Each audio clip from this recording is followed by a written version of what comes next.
السلام علیکم۔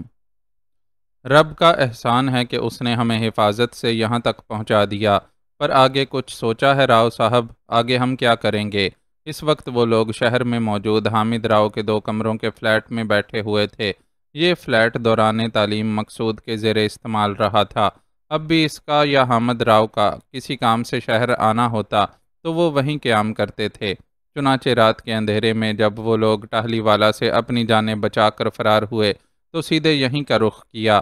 2 کمروں کا وہ فلیٹ اتنا چھوٹا تھا کہ خواتین کا مکمل پردہ کرنا ممکن نہیں رہا تھا، اس لیے حامد راؤ کی بیوی اس وقت اسلم کی موجودگی میں ہی اس سے بات کر رہی تھی۔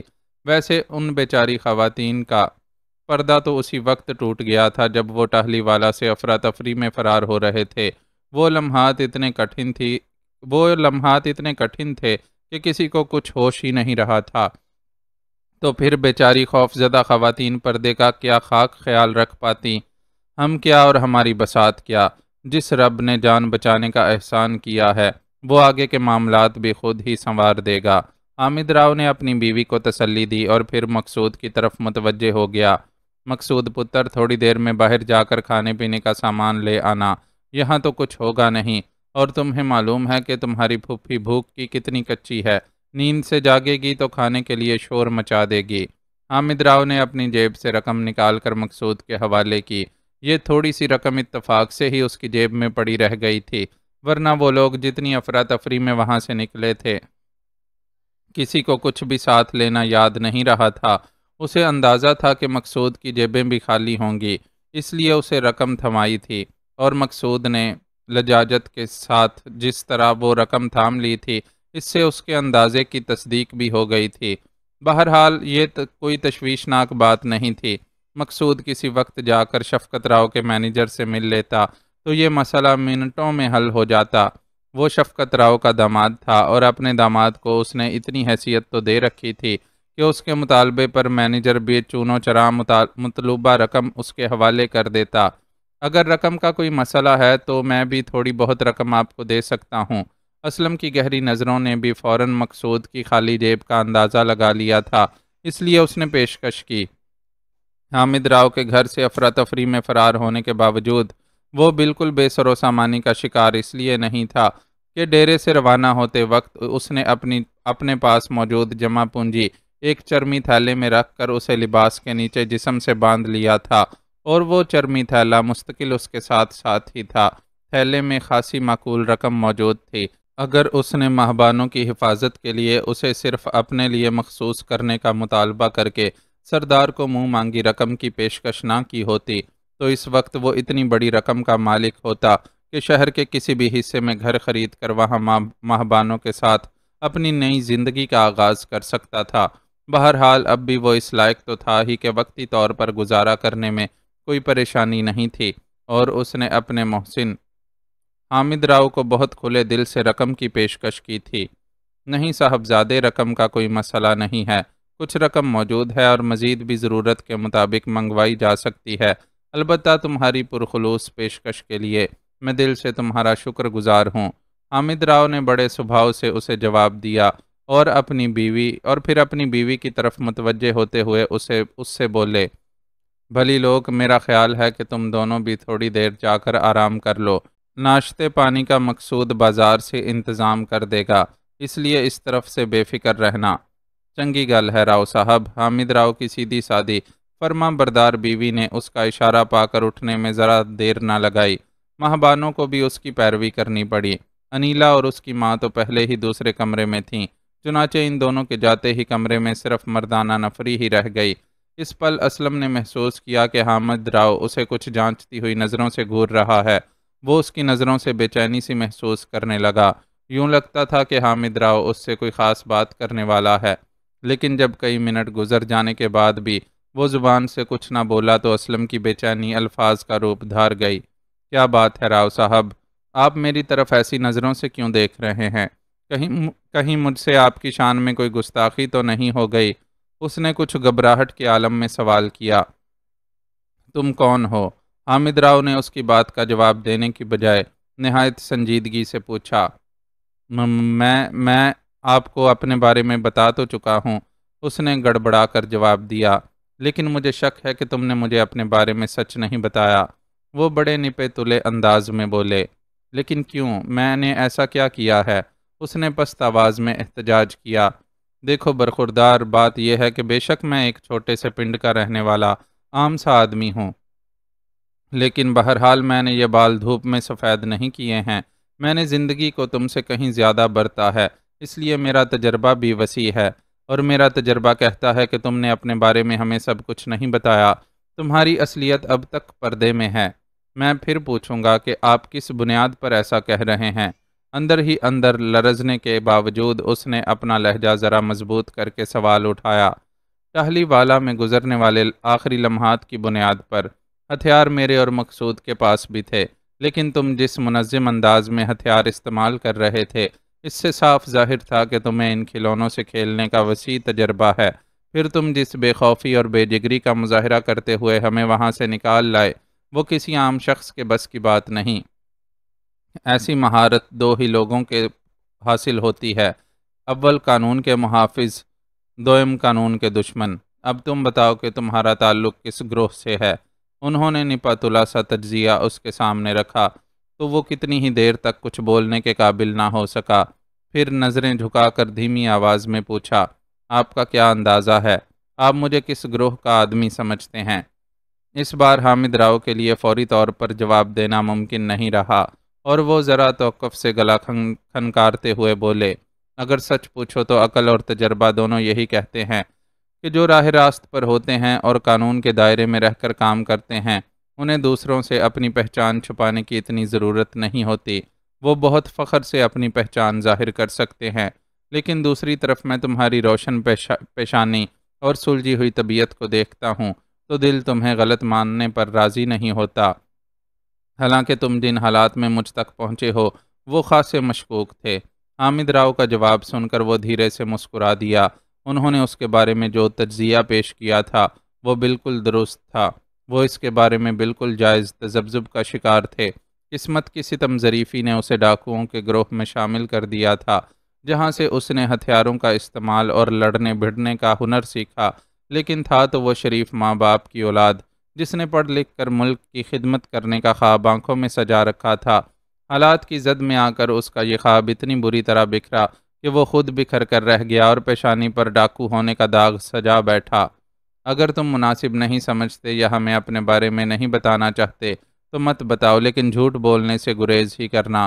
تم جو بھی ہو، ہم نے تمہیں دل میں جگہ دی ہے، اور اگر کبھی زندگی میں کسی مقام پر تمہارے جھوٹے ہونے کا علم ہوا تو بہت دکھ ہوگا۔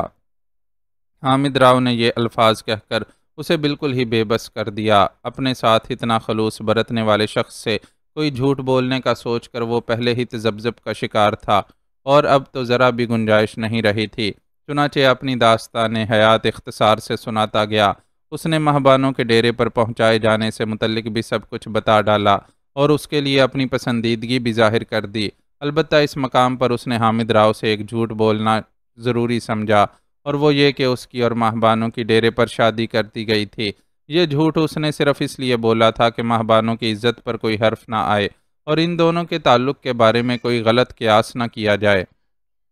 حامد راؤ نے اس کی داستان کا ایک ایک حرف پوری توجہ اور سنجیدگی کے ساتھ سنا، اور کہیں ان کے چہرے پر ایسا کوئی تاثر نہیں ابھرا جس سے اسے گمان ہوتا ہو کہ وہ اس کی سچائی پر شک کر رہے ہیں۔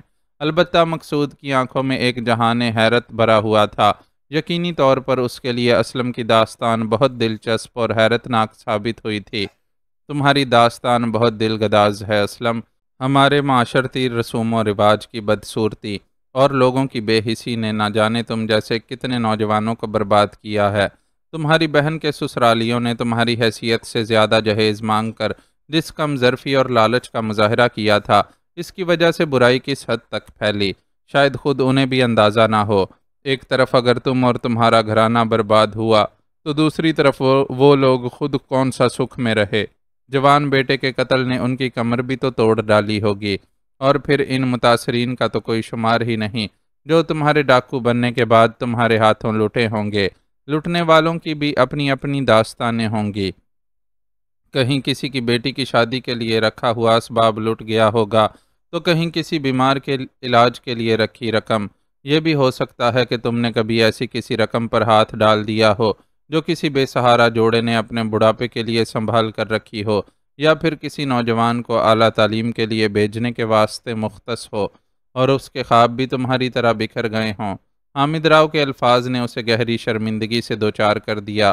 غصے اور انتقام کی آگ میں جلتے کبھی اس نے اس انداز سے تو سوچا ہی نہ تھا۔ اپنی نظر میں تو وہ اب تک اس معاشرے سے انتقام لیتا رہا تھا جس نے اسے برباد کیا تھا، لیکن اب ذرا مختلف زاویے سے دیکھ رہا تھا تو اپنا کردار مظلوم سے بڑھ کر ظالم کا نظر آ رہا تھا۔ اگر کسی نے اس پر ظلم ڈھایا تھا تو وہ بھی تو کسی سے پیچھے نہیں رہا تھا۔ خود کو برباد کرنے والے افراد کو تو وہ آسانی سے انگلیوں پر شمار کر سکتا تھا، لیکن جو اس کے ہاتھوں برباد ہوئے تھے ان کا اس کے پاس کوئی شمار کب تھا؟ ندامت کے شدید احساس سے اس کا سر جھکتا ہی چلا گیا۔ میں نے یہ سب تمہیں شرمندہ کرنے کے لیے نہیں کہا۔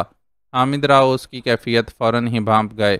میں یہ سب اس لیے کہہ رہا ہوں کہ مجھے تمہاری داستان سن کر دلی رنج ہوا ہے، اور میں پوری شدت سے اس بات پر کڑ رہا ہوں کہ محض کسی کے لالچ کی وجہ سے کتنی بربادی ہوئی۔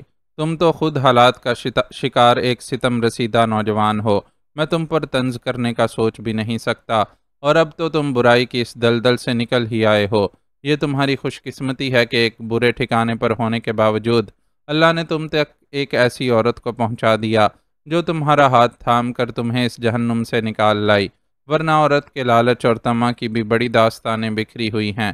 ماہبانو بیٹی قابل تعریف ہے کہ اس نے اپنے لیے ایک مشکل لیکن سیدھی راہ کا انتخاب کیا، ورنہ اگر وہ لالچ میں مبتلا ہو جاتی تو ہو سکتا تھا کہ تم اس کی خاطر پہلے سے بھی بڑی بڑی وارداتیں کرنے پر مجبور ہو جاتے۔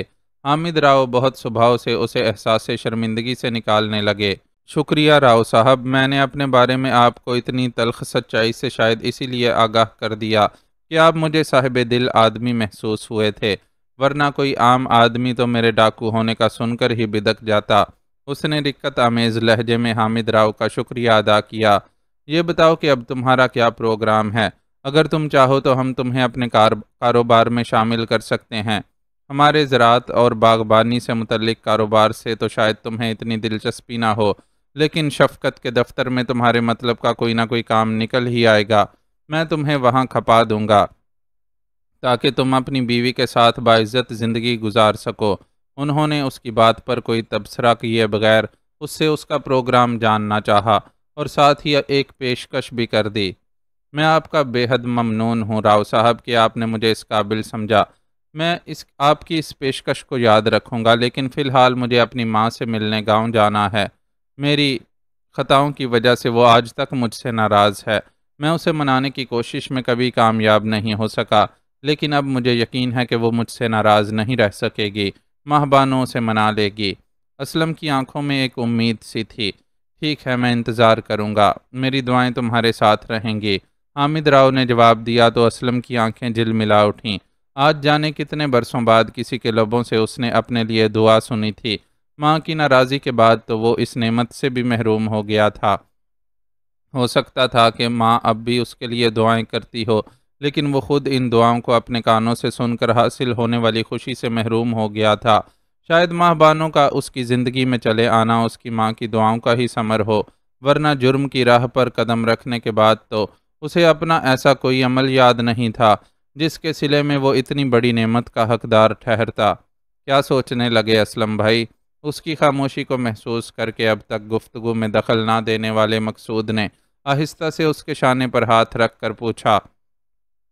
کچھ نہیں، بس اپنی خوش قسمتی کے بارے میں سوچ رہا تھا کہ اللہ نے اتنے برے حالات میں بھی اتنے اچھے لوگوں سے ملوا کر کتنا بڑا احسان کیا ہے۔ اس نے دھیرے سے مسکراتے ہوئے جواب دیا، انسان اپنی نیت صاف رکھے تو اللہ خود ہی منزل آسان کر دیتا ہے۔ آپ نے برائی چھوڑنے کا سوچا تو دیکھیں اللہ نے بھی آپ کا ہاتھ تھام لیا۔ بس اب ہمیں انتظار رہے گا کہ آپ کب واپس آ کر ہمیں جوائن کرتے ہیں۔ مقصود کے چہرے پر بھی بڑی بے ریا اور مخلص مسکراہٹ تھی۔ اللہ کو منظور ہوا تو میں جلد تمہارے درمیان دوبارہ پہنچ جاؤں گا، لیکن یہ تو بتاؤ کہ تم نے خود اپنے بارے میں کیا سوچا ہے؟ ہم لوگ جس انداز سے گاؤں سے نکلے ہیں اس کے بعد تو کچھ بھی نہیں کہا جا سکتا۔ پیر سائیں کے معتقدین رات کے اندھیرے میں تمہارے گھر کو گھیر سکتے ہیں، تو ان سے کچھ بعید نہیں کہ وہ اور کیا کچھ کر گزریں۔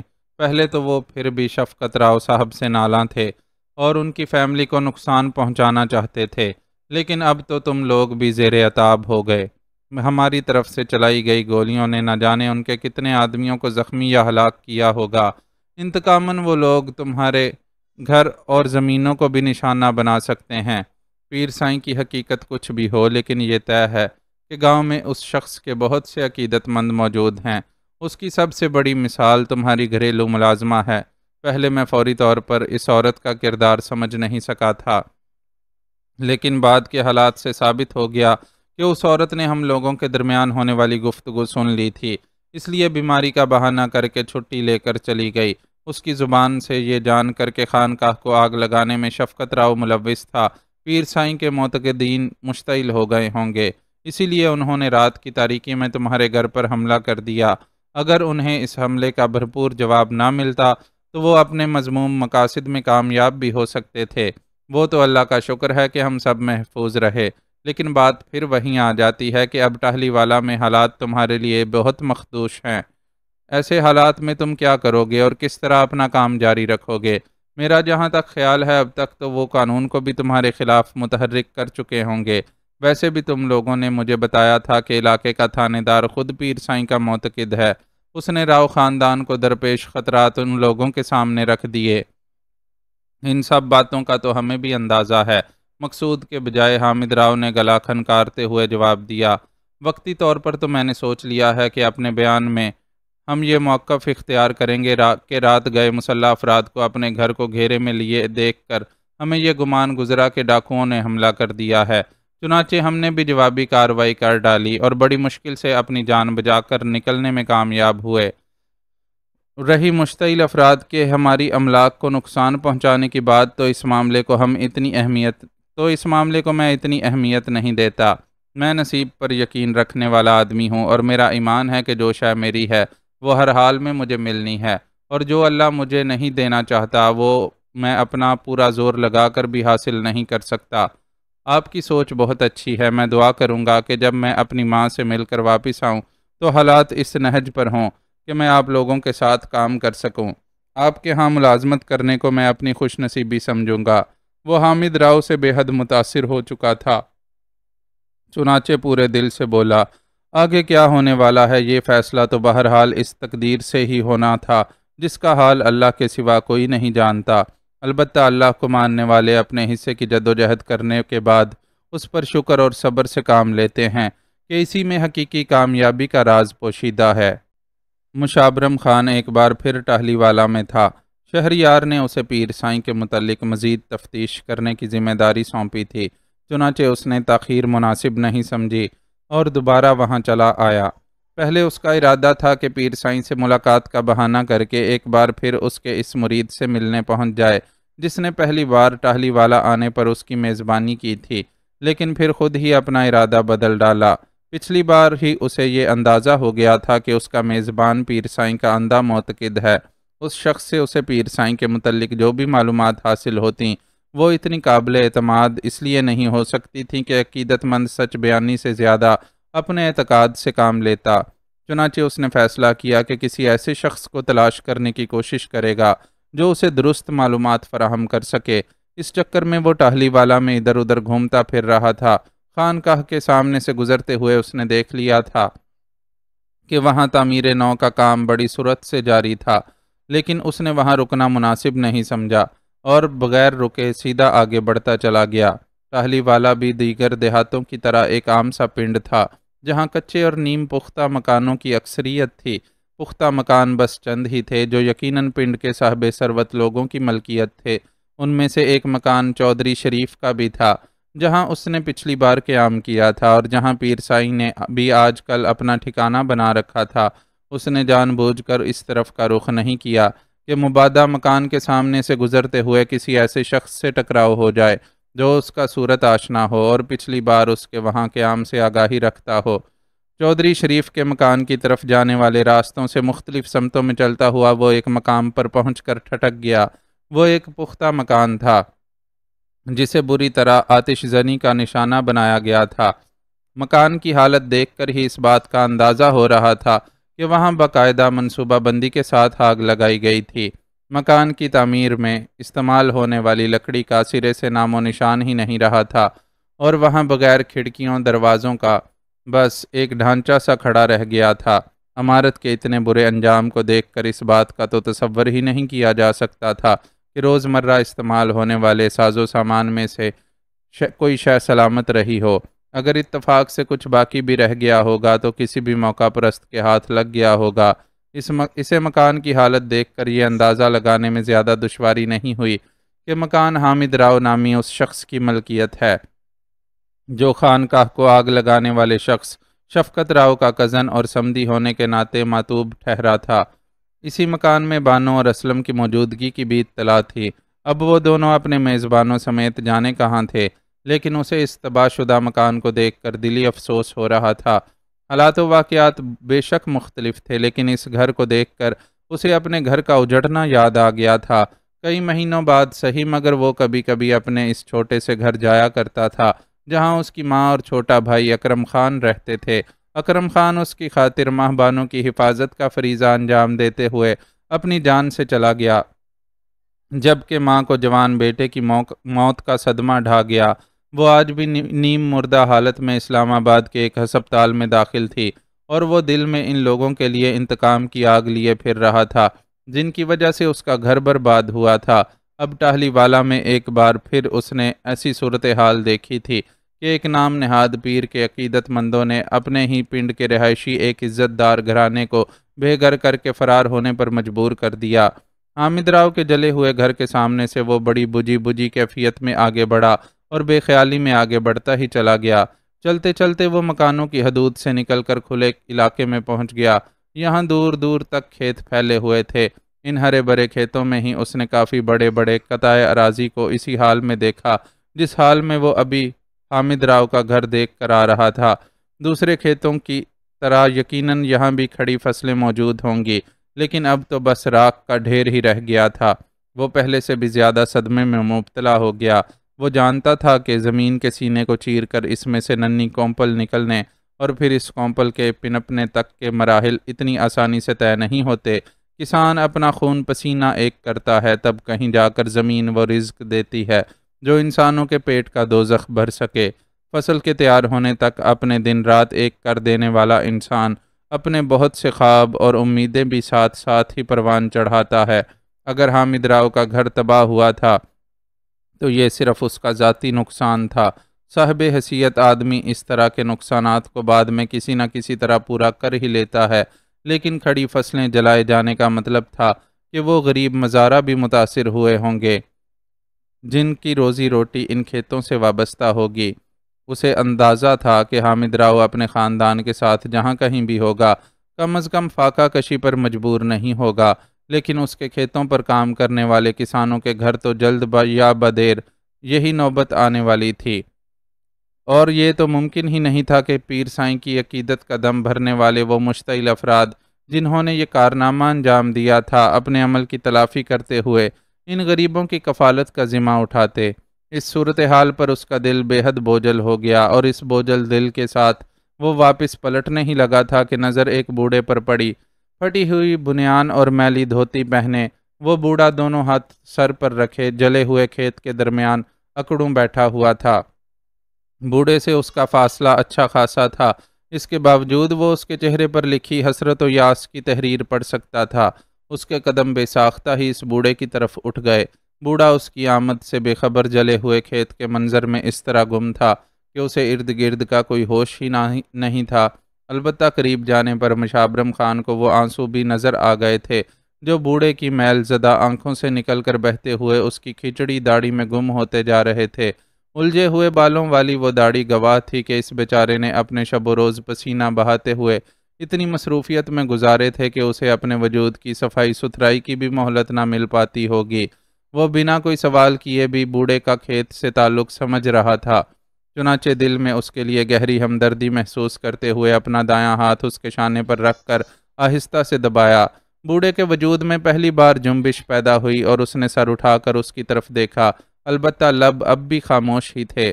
السلام علیکم بابا، مشابرم خان نے خود ہی گفتگو کا سلسلہ شروع کرنے کی کوشش کی، جس کے نتیجے میں وہ بوڑھے کی آواز تو نہ سن سکا، البتہ اس نے سر کی جنبش سے سلام کا جواب دے دیا۔ آپ کون ہو بابا، اور اس جلے ہوئے کھیت میں کیوں بیٹھے ہو؟ مشابرم خان نے ہمت نہ ہاری اور خود بھی بوڑھے کے ساتھ پنجوں کے بل بیٹھ گیا۔ جانے کیوں بیٹھا ہوں؟ بوڑھے کے لب کھوئے کھوئے انداز میں متحرک ہوئے۔ سب بولتے ہیں کہ نور بخش اب ادھر کچھ نہیں رہا، تو ادھر کیوں آتا ہے؟ پر میرا تو سب کچھ ادھر ہی تھا، لیکن ادھر نہ آؤں تو سمجھ نہیں آتا کدھر جاؤں۔ کیا یہ کھیت تمہارے تھے بابا؟ اس نے بوڑھے نور بخش کو کریدنے کے لیے اس سے سوال کیا۔ میرے نہیں تھے، پر میرے ہی تھے۔ میں نے کسی باپ کی طرح اس کے ایک ایک بوٹے کو پروان چڑھایا تھا۔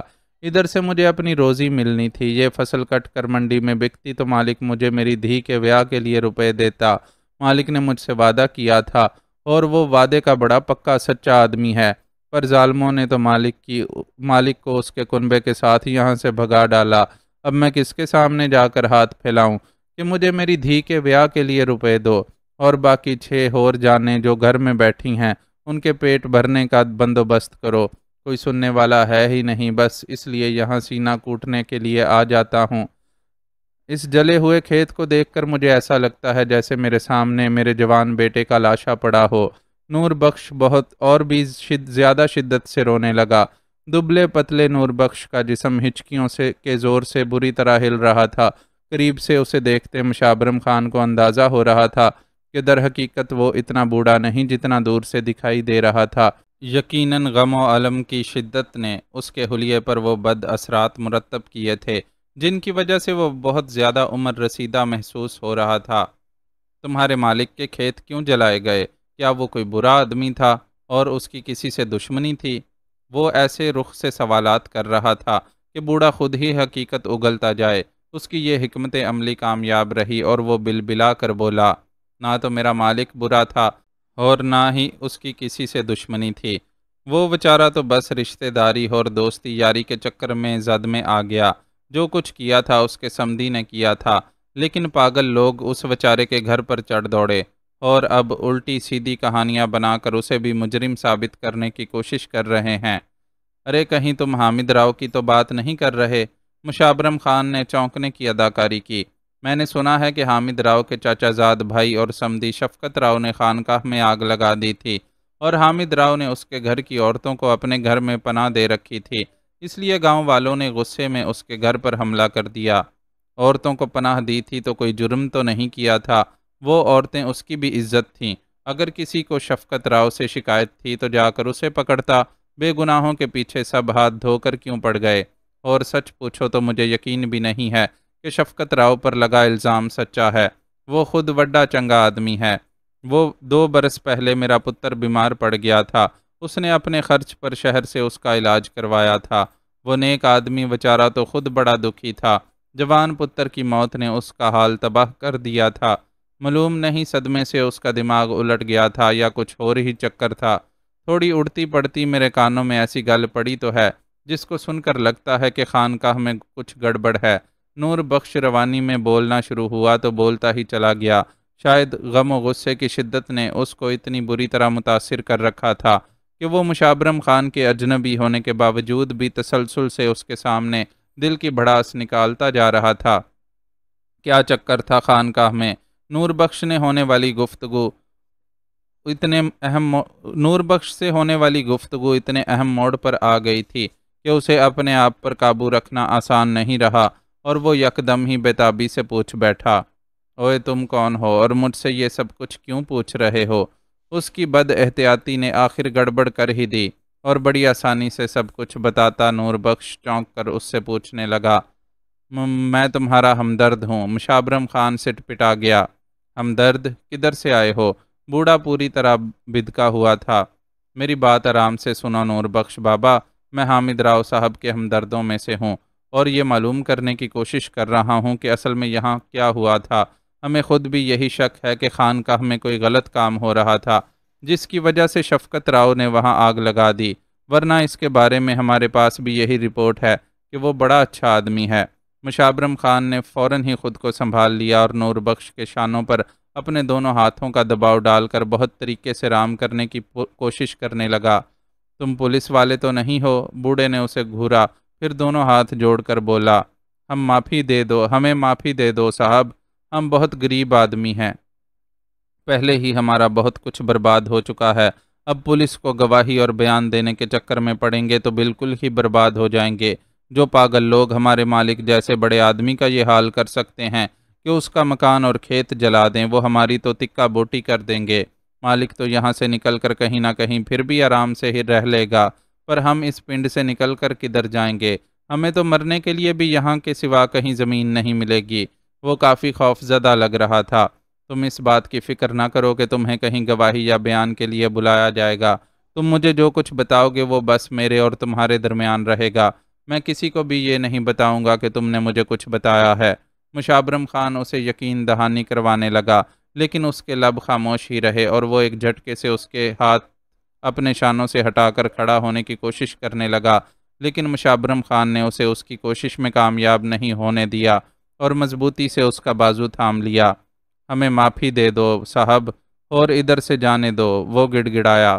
نہیں، مشابرم خان سختی سے بولا، تمہیں مجھے سچ بتانا ہوگا، اگر تم نے مجھے سچ نہیں بتایا تو جو ظلم ابھی ہوا ہے وہ بار بار ہوگا۔ تم اتنے خود غرض نہ بنو کہ صرف اپنی گردن بچانے کے لیے ظالموں کے بارے میں زبان بند کر کے رکھ لو، پھر جب میں تمہیں اس بات کی ضمانت دے رہا ہوں کہ تمہارا نام سامنے نہیں آئے گا تو تمہیں ڈرنے کی کیا ضرورت ہے؟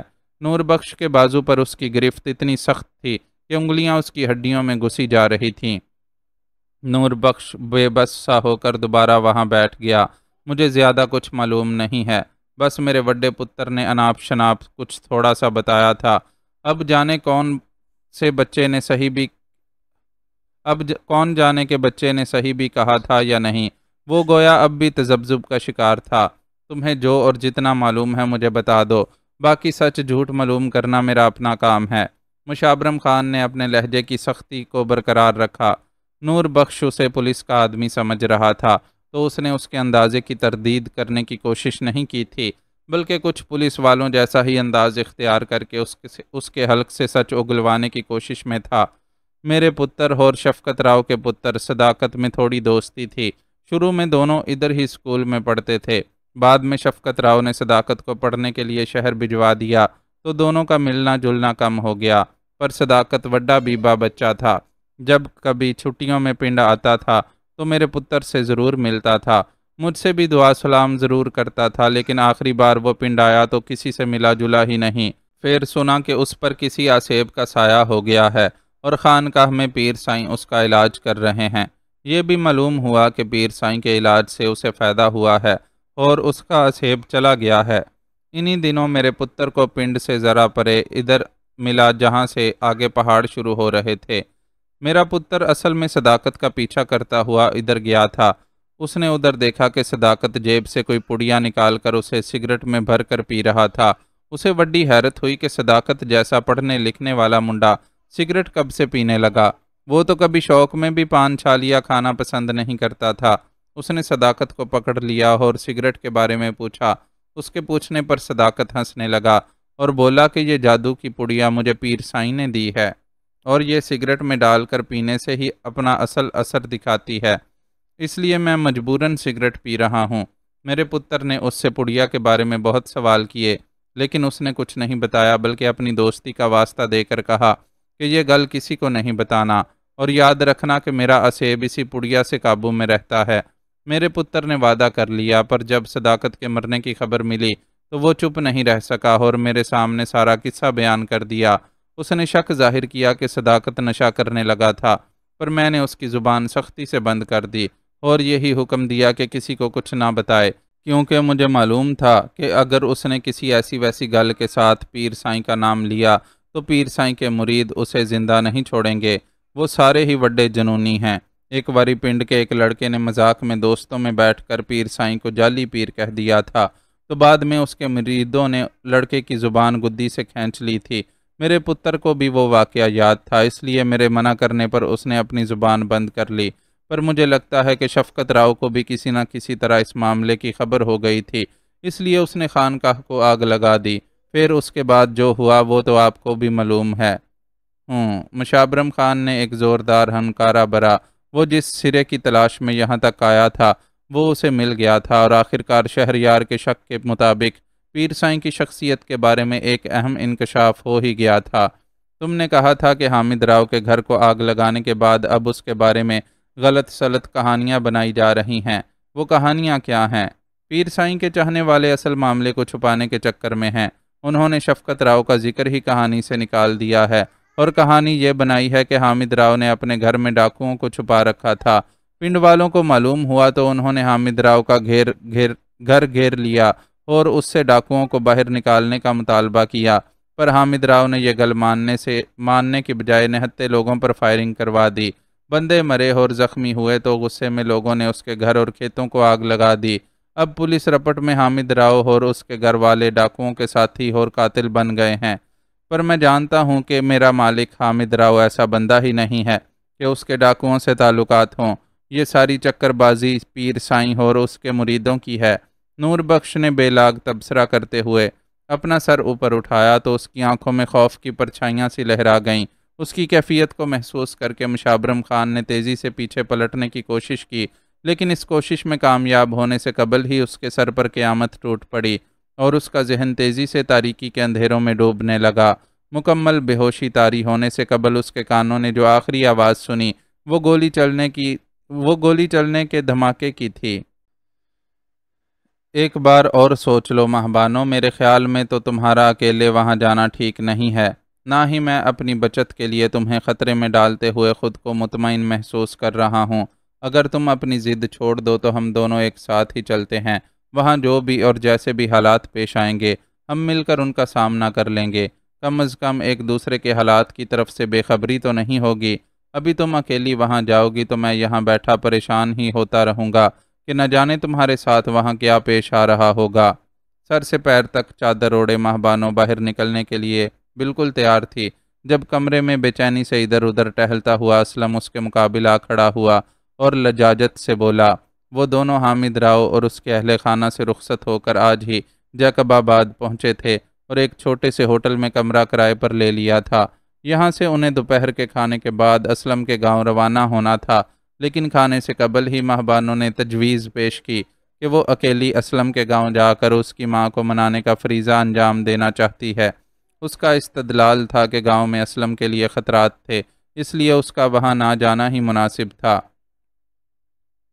اسلم نے یہ تجویز فوری طور پر مسترد کر دی، لیکن مہبانوں نے اسے اپنی قسم دے کر مجبور کر دیا۔ اب صورتحال یہ تھی کہ مہبانوں روانگی کے لیے تیار تھی اور اسلم کا بس نہیں چل رہا تھا کہ کیا کرے۔ ایک طرف وہ اس کی دی ہوئی قسم نہیں توڑ سکتا تھا تو دوسری طرف اسے اکیلے بھیجنے پر بھی دل کو راضی نہیں کر پا رہا تھا۔ اپنی اس جذباتی کشمکش میں اس سے کھانا بھی ٹھیک طرح سے نہیں کھایا گیا۔ مہبانوں اس کے اضطراب کو اچھی طرح محسوس کر رہی تھی، لیکن بظاہر انجان بنی ہوئی تھی۔ اب اسلم نے بالکل نکلتے وقت گفتگو چھیڑ دی تو مہبانوں کو بھی اپنی خاموشی کو توڑنا پڑا۔ دیکھو اسلم، ضد میں نہیں کر رہی، تم کر رہے ہو۔ تمہیں یہ بات سمجھنی چاہیے کہ میری اکیلی ذات کے لیے تمہارے گاؤں میں کوئی خطرہ نہیں ہوگا۔ میں خود کو دور دراز کی کوئی رشتہ دار ظاہر کرتی ہوئی تمہاری ماں تک پہنچ جاؤں گی اور انہیں منانے کی کوشش کروں گی۔ مجھے یقین ہے کہ میرے منانے پر ماں جی اپنی ناراضی بھول جائیں گی۔ اس کے بعد یہ میری ذمہ داری ہے کہ میں انہیں کیسے گاؤں سے لے کر یہاں تک آتی ہوں۔ تم یقین رکھو کہ یہ سب کرنے میں مجھے کوئی خاص دشواری پیش نہیں آئے گی۔ اگر تم ساتھ چلے تو ہم وہاں قدم رکھتے ہی مشکلات میں گر جائیں گے۔ تمہارے دشمن پہلے ہی مرحلے پر تمہیں گھیرنے اور مارنے کی کوشش کریں گے، اور میں تمہارے ساتھ ہونے کی وجہ سے خود بخود ان کی زد میں آ جاؤں گی۔ اس لیے میرا خیال ہے کہ اپنے اور میرے تحفظ کے لیے تمہیں میرے ساتھ چلنے سے گریز کرنا چاہیے۔ کیا مطلب ہے تمہاری اس بات کا؟ کیا تمہارے خیال میں تمہاری حفاظت کرنے کا اہل نہیں ہوں؟ کوئی آنکھ اٹھا کر دیکھے تو تمہاری طرف، اگر کسی نے تمہیں رتی برابر نقصان پہنچانے کی کوشش کی تو میں اس کی لاش گرا دوں گا۔ اسلم گویا بفر سا گیا۔ میں جانتی ہوں کہ تم ایسا کر سکتے ہو، تمہارے لیے کسی کی لاش گرانا کوئی مشکل کام نہیں ہے، لیکن یہ سوچا ہے کہ ایسی حرکت کا انجام کیا ہوگا؟ تم پہلے ہی پولیس کو مطلوب ہو، کوئی اور الٹا سیدھا واقعہ پیش آ گیا تو وہ لوگ ایک بار پھر تمہاری بو پر لگ جائیں گے۔ اس کے بعد تمہارا ٹھکانہ کہاں ہوگا؟ یا تو تم لوہے کی سلاخوں کے پیچھے کر دیے جاؤ گے، یا پھر بھاگ کر ایک بار پھر ڈاکو لٹیروں کے کسی گروہ میں شامل ہو جاؤ گے، اور میں ایک بار پھر بے آسرا ہو جاؤں گی۔ کاٹدار لہجے میں تیز تیز یہ سب کہتے ہوئے ماہبانو کا سانس پھول گیا اور آنکھوں میں در آنے والی ہلکی سی نمی سے ظاہر تھا کہ وہ بیک وقت غم و غصے کا شکار ہو گئی ہے۔ اسلم نے اس کی یہ کیفیت دیکھی تو فوراً ہی پسپائی اختیار کر لی۔ آئی ایم ویری سوری ماہبانو، میں نے یہ سب نہیں سوچا تھا۔ میں تم سے جو بھی مطالبہ کر رہا تھا اپنے وسوسوں کی وجہ سے کر رہا تھا۔ میں تمہیں اکیلے گاؤں بھیجتے ہوئے ڈر رہا تھا، لیکن تم واقعی درست کہہ رہی ہو۔ میرے ساتھ جانے سے واقعی خطرہ بہت زیادہ بڑھ جائے گا، لہٰذا بہتری اسی میں ہے کہ تم اپنے منصوبے پر عمل کرو۔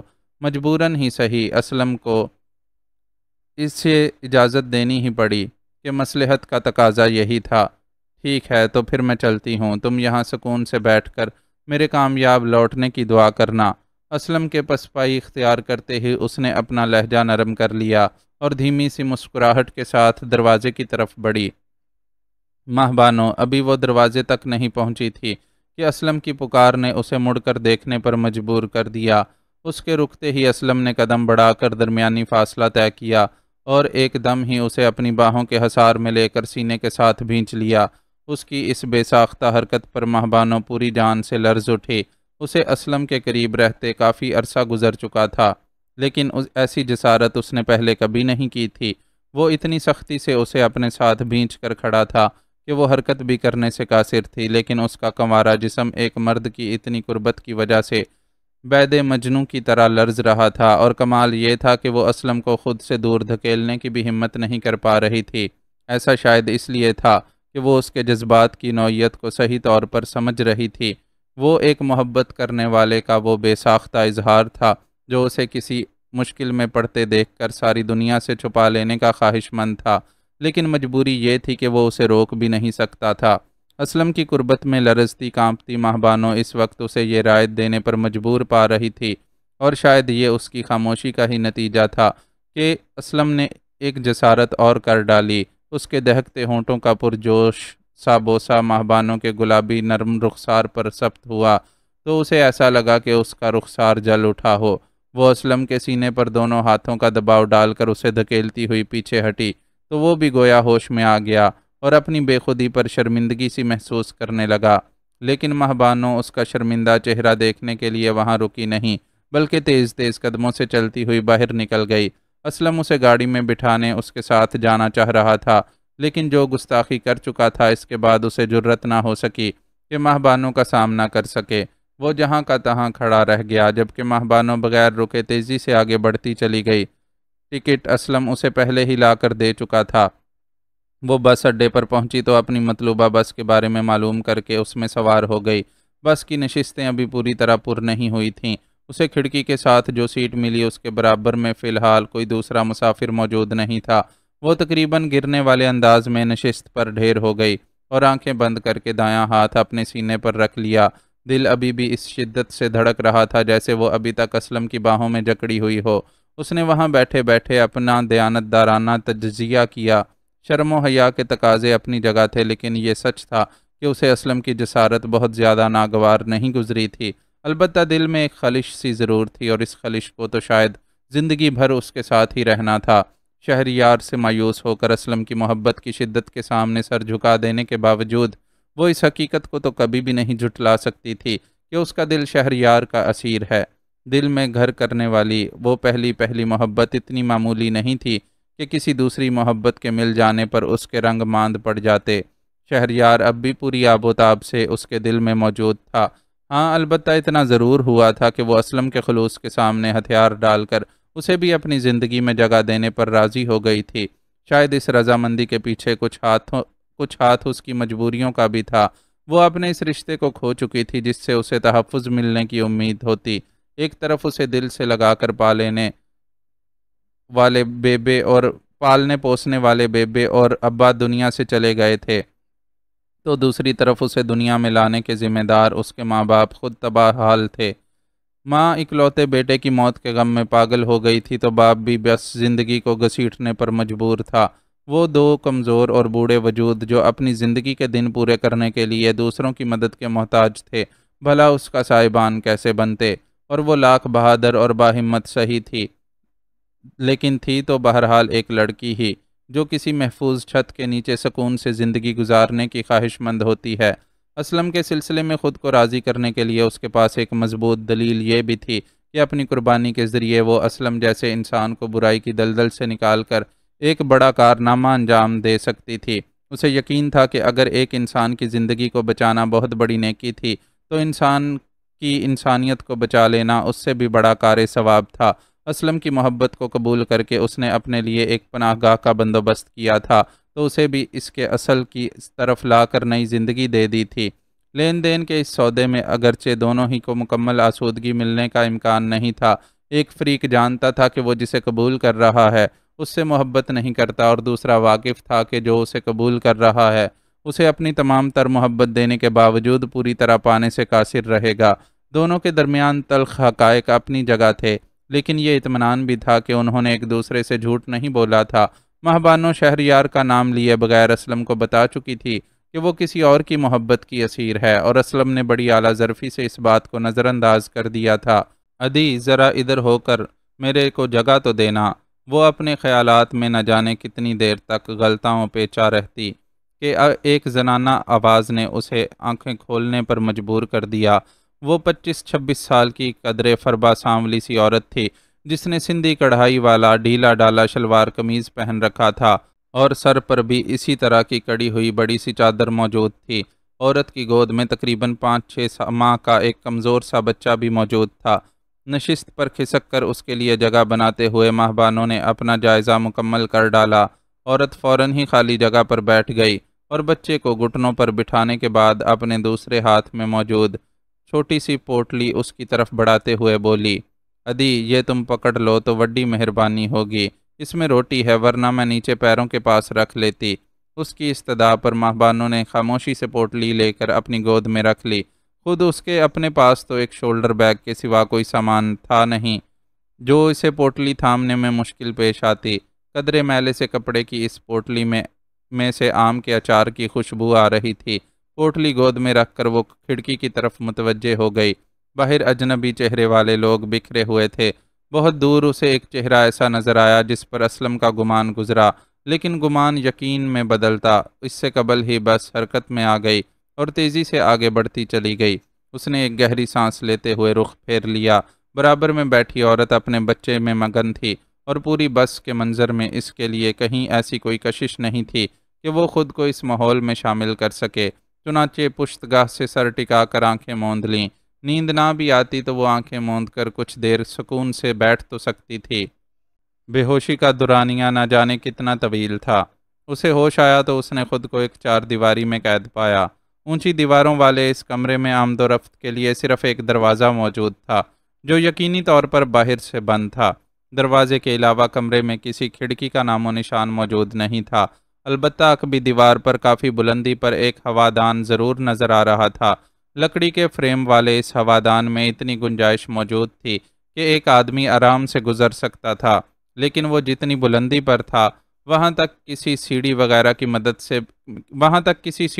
کی مدد کے بغیر رسائی ممکن نہیں تھی، اور اس خالی کمرے میں ایسی کسی شے کا ہونا تو ایک طرف، استعمال کی کوئی معمولی سے معمولی شے بھی موجود نہیں تھی، یہاں تک کہ اسے بھی کسی جانور کی طرح کمرے کے ننگے فرش پر لا کر ڈال دیا گیا تھا۔ بے ہوشی کے دورانیے میں ٹھنڈے فرش پر پڑے رہنے کی وجہ سے اس کا جسم اکڑ سا گیا تھا، لیکن ظاہر ہے اسے اس طرح یہاں لانے والے اس کے بہی خواہ تو نہیں تھے کہ ان سے کوئی اچھی امید کی جا سکتی۔ انہوں نے تو اسے اتنی بے دردی سے یہاں قید کیا تھا کہ پانی کا کوئی برتن تک کمرے میں رکھنا گوارا نہیں کیا تھا۔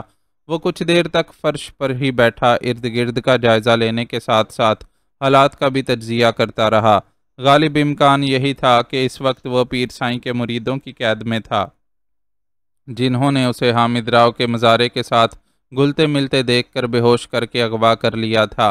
ہو سکتا تھا کہ انہوں نے اسے اور مزارے کے درمیان ہونے والی گفت و شنید کا کچھ حصہ بھی سن لیا ہو اور اسے اپنی سلامتی کے لیے خطرہ سمجھ کر یہاں اٹھا لائے ہوں۔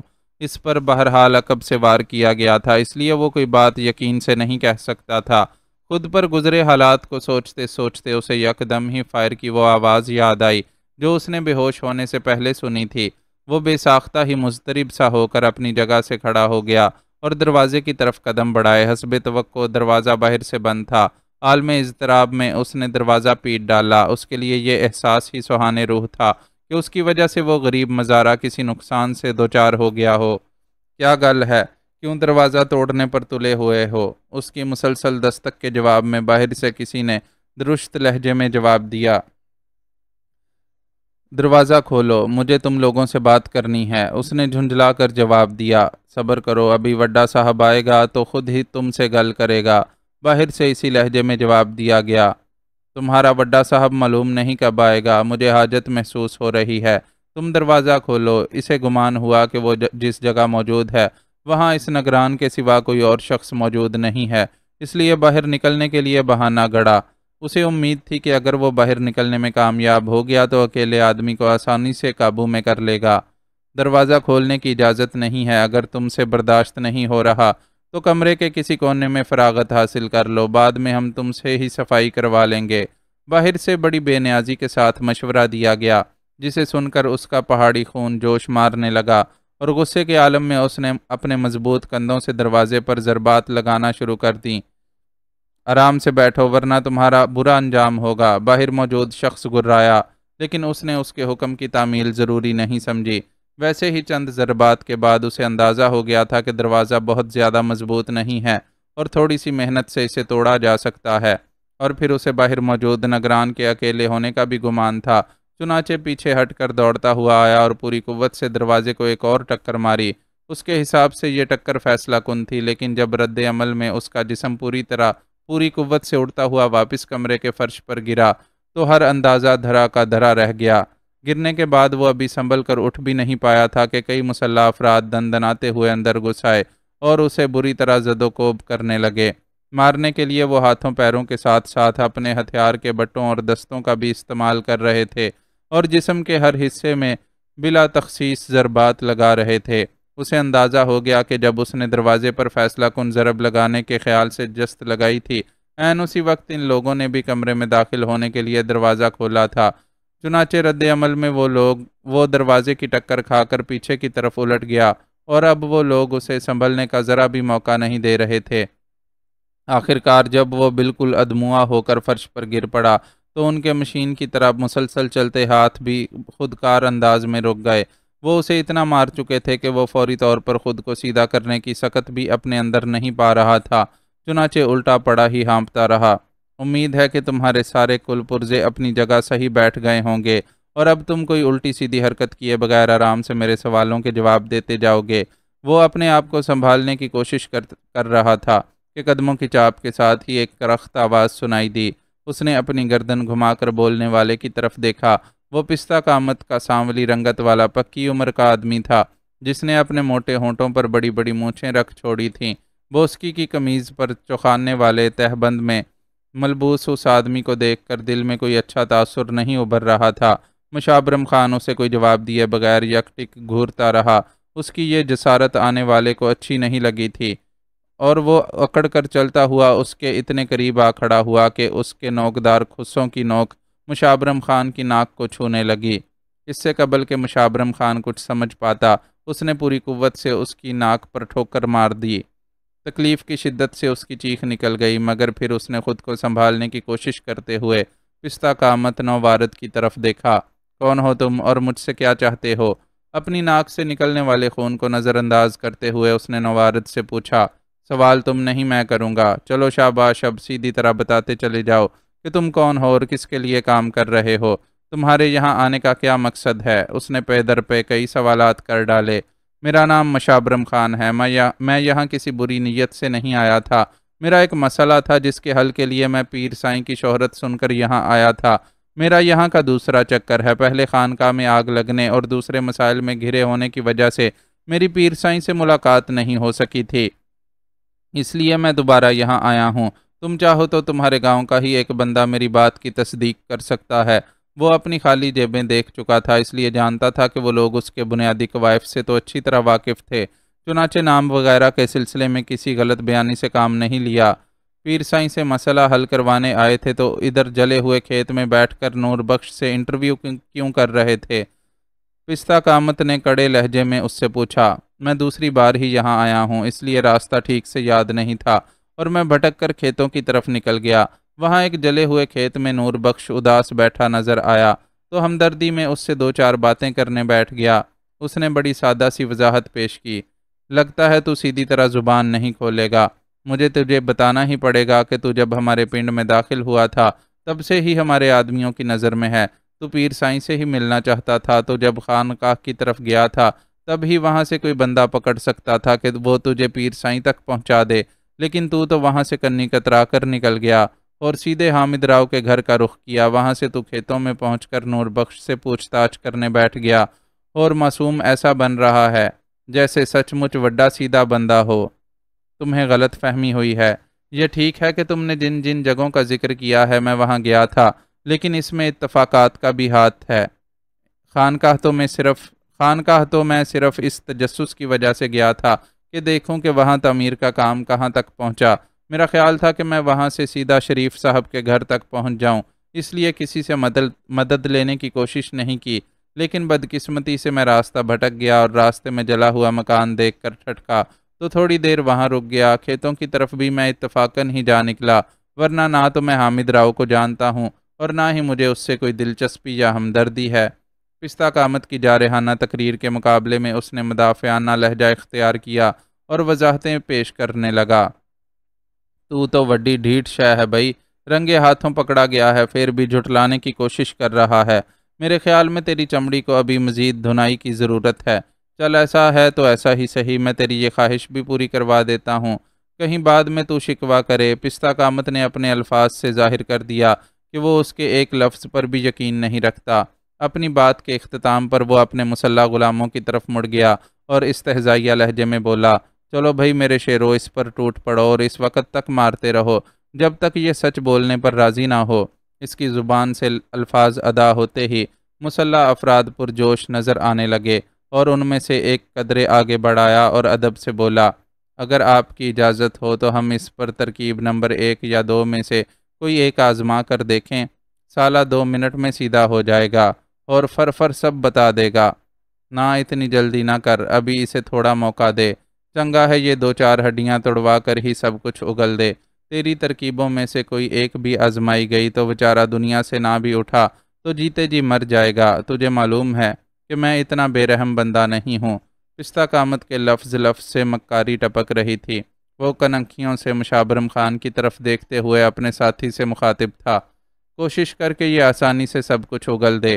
ہاں میں ایسا کرتا ہوں کہ اسے تیری ترکیب نمبر 1 اور 2 کی تفصیل بتا دیتا ہوں تاکہ یہ خود بھی سمجھداری سے کام لے سکے۔ اپنے ساتھی سے بات کرتے کرتے وہ مشابرم خان کی طرف پلٹ گیا۔ دیکھ بھائی خانہ، یہ جو آدمی ہے نا وڈا سخت ہے اور اس کی ترکیبیں بھی نرالی ہیں۔ اگر اس نے ترکیب نمبر 1 آزمانے کا سوچا تو تیرے ہاتھوں کو رسی سے باندھ کر چھت پر لگے کنڈے سے لٹکا دے گا اور نیچے آگ لگا دے گا۔ آگ تیرے بدن کو چھوئے بغیر تیرے ماس اور ہڈیوں کو ایسے گلائے گی جیسے پائے گلتے ہیں۔ تو اذیت سے چیخے گا، چلائے گا، لیکن موت بھی بڑی مشکل سے آئے گی۔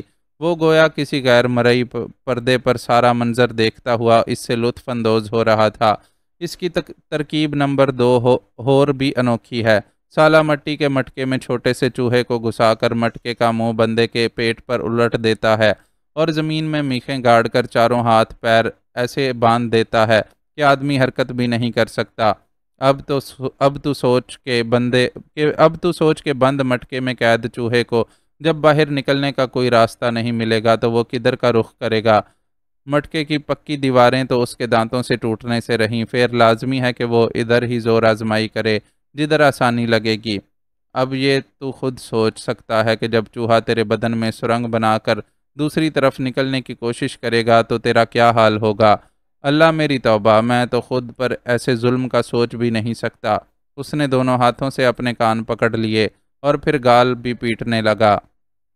صاف محسوس ہو رہا تھا کہ وہ مشابرم خان کو ہراساں کرنے کے لیے یہ اداکاری کر رہا تھا، لیکن یہ نہیں جانتا تھا کہ پہاڑوں کے اس بیٹے کا عزم و حوصلہ بھی پہاڑوں جیسا تھا۔ بلتستان کے پہاڑوں میں قائم دہشت گردوں کے تربیتی کیمپ کو تنے تنہا تباہ کر ڈالنے والے مشابرم خان کو کسی دھمکی سے متاثر کر دینا اتنا آسان نہیں تھا۔ البتہ اس کے سامنے تشدد کے جن حربوں کا تذکرہ کیا گیا تھا، انہیں سن کر اسے اپنے دشمنوں کی صفاقی اور بربریت کا خوب اندازہ ہو گیا تھا اور ساتھ ہی وہ یہ بھی سوچ رہا تھا کہ پیر سائیں کی شخصیت پر کیا جانے والا شک واقعی درست ہے، ورنہ کسی روحانی شخصیت کے پیروکاروں اور یا مریدوں سے تو اتنی شفافیت کی امید نہیں کی جا سکتی تھی۔ روحانی پیشواؤں کی تو اولین ترجیح ہی نرم خوئی اور نرم دلی ہوتی ہے، ورنہ وہ لوگوں کو اپنا گرویدہ کر ہی نہیں سکتے۔ واجد بھائی آپ کو پیر سائیں یاد کر رہے ہیں۔ پستہ کامت اسے مزید مروب کرنے یا دھمکیاں دینے میں کامیاب ہوتا، اس سے قبل ہی ایک آدمی عجلت میں وہاں آیا اور اسے پیغام دیا۔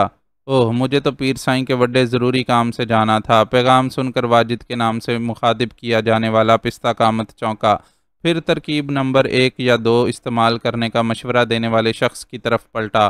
ابھی اسے سوچنے کے لیے تھوڑا ٹائم دے دے، چنگا ہے اس کے متھے میں گل آ جائے، ورنہ پھر تجھے اجازت ہے کہ کوئی سی بھی ترکیب آزما ڈال۔ اجلت میں ہدایت دے کر وہ وہاں سے روانہ ہو گیا۔ چل بھائی کی مہربانی سے تجھے تھوڑی مہلت مل گئی، اگر عقل مند ہو تو خود ہی اپنی آسانی کا فیصلہ کرے گا، ورنہ ہم تو سچ اگلوانے کے لیے تیار ہی ہیں۔ درست رو شخص نے واجد کی روانگی کے بعد اس سے کہا اور اپنے ساتھیوں کو باہر نکلنے کا اشارہ کیا۔ وہ سب اشارہ پاتے ہی ایک ایک کر کے باہر نکلنے لگے۔ اور سن، اس نے باہر نکلنے سے قبل مشابرم خان کے پہلو میں ایک ٹھوکر ماری، اب کوئی لفڑا کرنے کی کوشش نہ کرنا اور سکون سے یہاں پڑے رہنا۔ اگر اب تو نے کوئی الٹی سیدھی حرکت کی تو میرے بندے تیری ہڈیوں کے اتنے ٹوٹے کریں گے کہ گنے بھی نہ جا سکیں گے۔ اس نے مشابرم خان کے دروازہ توڑنے کی کوشش یاد آنے پر یہ دھمکی دی تھی، جس پر اس نے کوئی رد عمل ظاہر نہیں کیا اور خاموشی سے فرش پر پڑا اسے باہر جاتا دیکھتا رہا۔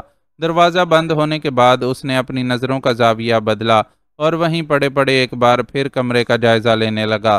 اس کے سامنے وہی خالی سپاٹ دیواروں والا کمرہ تھا، جس میں باہر کی روشنی اور ہوا اندر پہنچانے کے لیے صرف ایک ہوادان موجود تھا، اور اس ہوادان کی بلندی اتنی زیادہ تھی کہ وہ کسی طور اس تک نہیں پہنچ سکتا تھا۔ احساس بے بسی سے اس نے اپنا دایاں ہاتھ زور سے زمین پر مارا اور پھر خود ہی بلبلا اٹھا۔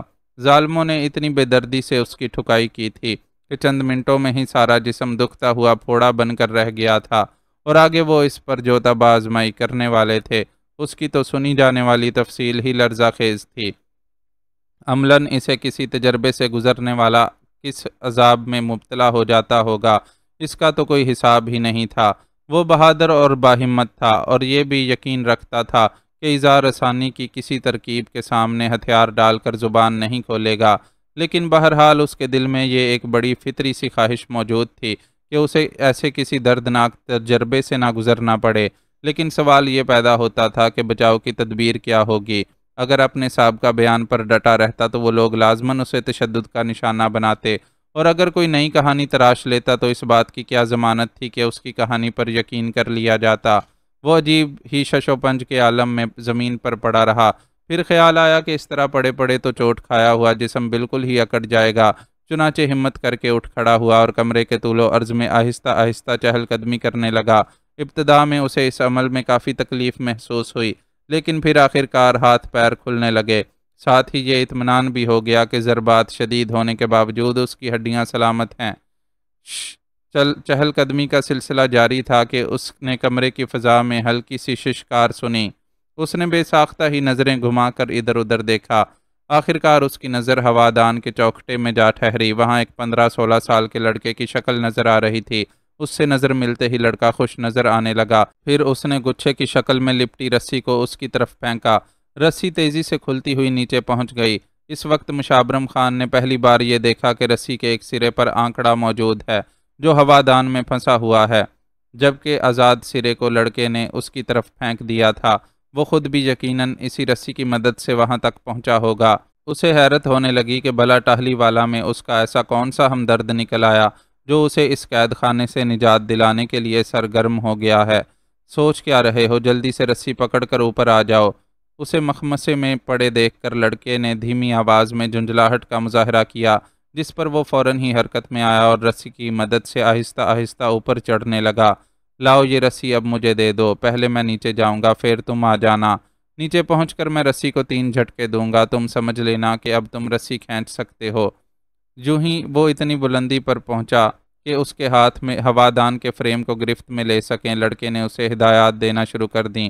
اس کی بات تھی بھی معقول۔ ہوادان اتنا وسیع نہیں تھا کہ اس میں بیک وقت 2 آدمی سما سکتے۔ لڑکا وہاں سے ہٹتا تب ہی اس کے لیے جگہ بن سکتی تھی۔ اس نے فوراً ہی رسی چھوڑ کر ہوادان کا فریم گرفت میں لیا۔ دوسری طرف لڑکے نے اپنی کارروائی شروع کر دی اور رسی کی مدد سے دیوار کی دوسری طرف اترنا شروع کر دیا۔ ہوادان کے چوکھٹے میں چڑھ کر بیٹھ جانے والے مشابرم خان کو باہر کا منظر صاف نظر آ رہا تھا۔ لڑکا رسی کی مدد سے جس جگہ اتر رہا تھا وہاں ایک خشک نالا تھا جس میں بہت سا گھاس پھوس اور جھاڑ جنکار جمع تھا۔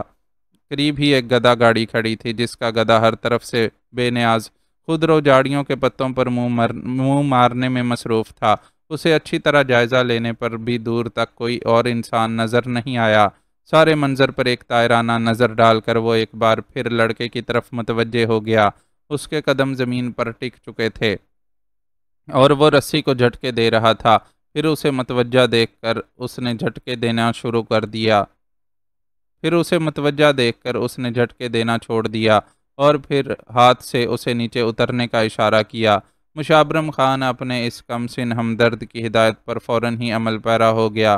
ہوادان سے زمین کا فاصلہ اتنا زیادہ نہیں تھا کہ اگر وہ کچھ فاصلہ طے کرنے کے بعد چھلانگ لگا دیتا تو کوئی دشواری پیش آتی۔ اس نے رسی چھوڑ کر چھلانگ لگانے کا ارادہ بھی کیا لیکن پھر اس خوف سے ملتوی کر دیا کہ کہیں نیچے موجود جھاڑ جھنکاڑ میں نوکیلے کانٹے نہ ہوں اور اس کے پیر کو زخمی نہ کر دیں۔ اسے قیدی بنانے والوں نے اس کے جوتوں سمیت ہر شے اپنے قبضے میں کر لی تھی اور وہ تن کے کپڑوں کے سوا ہر شے سے محروم ہو چکا تھا۔ کچھ دیر قبل ہونے والی مار پیٹ نے ویسے بھی اس کا جوڑ ہلا ڈالا تھا، چنانچہ وہ ذرا بد احتیاطی سے اپنے پیروں کو زخمی کرنے کا متحمل نہیں ہو سکتا تھا۔ جلدی کرو بھائی، یہاں زیادہ دیر رکنے سے گڑبڑ بھی ہو سکتی ہے۔ جیسے ہی اس کے قدم زمین سے ٹکے لڑکے نے اس سے کہا، تم کون ہو اور مجھے یہاں سے کیوں نکالا ہے؟ مشابرم خان نے اپنے ذہن میں مسلسل اٹھنے والا سوال اس سے کہہ ڈالا، یہ ساری تفصیل بھی ہوتی رہے گی لیکن پہلے یہاں سے نکلنے کی کرو، کسی نے دیکھ لیا تو تمہارے ساتھ ساتھ میں بھی مارا جاؤں گا۔ لڑکے کے انداز میں واضح عجلت تھی، وہ تھوڑا سا خوف زدہ بھی نظر آ رہا تھا۔ یقینی سی بات تھی کہ پیر سائیں کے حواریوں کے قیدی کو فرار کروانا شیر کی کھچار میں ہاتھ ڈالنے کے مترادف تھا، اور وہ کم سن لڑکا اگر کسی بھی وجہ سے یہ جرت کر بیٹھا تھا تو اسے بہرحال اپنی سلامتی کی فکر تو دامنگیر ہونی ہی تھی۔ میں تمہیں پنڈ سے باہر نکال دوں گا، اس سے آگے کی ذمہ داری تمہاری اپنی ہوگی۔ خشک نالے سے نکل کر گدھا گاڑی کی طرف جاتے ہوئے لڑکے نے اسے بتایا، تمہارا نام کیا ہے؟ کم از کم اتنا ہی بتا دو کہ بات چیت کرنے میں آسانی رہے۔ حالات کو سمجھتے ہوئے اس نے لڑکے کا تفصیلی حدود اربہ معلوم کرنے کا ارادہ ملتوی کر کے اس سے اس کا نام دریافت کیا۔ معزز ناظرین و سامعین، لائک، کمنٹس اور شیئر ضرور کریں، شکریہ۔